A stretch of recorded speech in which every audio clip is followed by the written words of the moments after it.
Hello friends, మనం Indian కాన్స్టిట్యూషన్లో article 21 గురించి ఒక క్వశ్చన్ చూద్దాం. ఈ క్వశ్చన్ మనకి యూపీఎస్సీ వారు అడగడం జరిగింది. క్వశ్చన్ ఏంటంటే, which one of the following is not covered under article 21 of the constitution of India. Article 21 అంటే protection of life and personal liberty. మనకి ఇక్కడ options right to livelihood cover అవుతుంది, రైట్ టు రెప్యుటేషన్ కవర్ అవుతుంది, article 21లో right to go abroad ఇది కూడా cover అవుతుంది.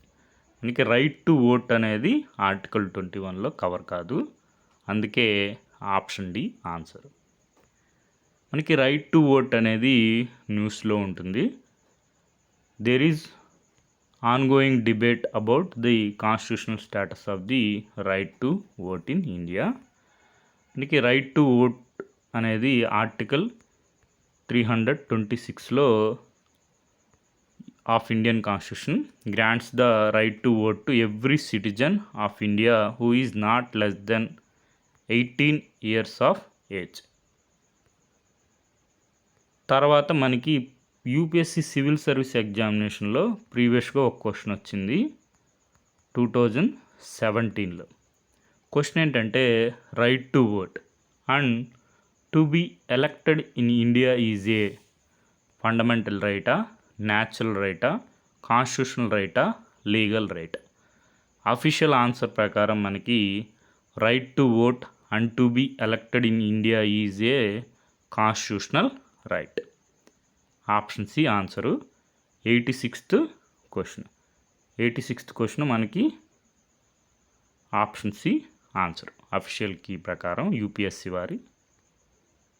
Next మనకి ఇప్పుడు న్యూస్లో కూడా ఉంది, centre says right to vote different from freedom of voting. మనకి right to vote was a statutory right. Section 62 of the representation of the people act of 1951.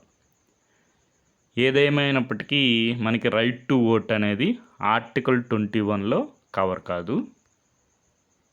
మనకి ఆర్టికల్ 21లో లక్ష్మీకాంత్ సార్ బుక్లో చూసుకుంటే ఇవన్నీ కవర్ అవుతాయి. ఇవన్నీ ఒకసారి చూసుకోండి. రైట్ టు ప్రైవసీ ఇది మోస్ట్ రిపీటెడ్ మనకి concept. Right to privacy article 21. మనకి సోర్స్ వచ్చి Laxmikanth sir book Indian polity. ఈ విధంగా మనకి ఇండియన్ కాన్స్టిట్యూషన్లో ఉన్నటువంటి ఇంపార్టెంట్ కాన్సెప్ట్స్ అన్నీ ఒక్కసారి రివైజ్ చేసుకోండి. రాబోయే ఎగ్జామ్స్లో మనకి క్వశ్చన్స్ వచ్చే అవకాశం ఉంది. Okay friends, thank you for watching.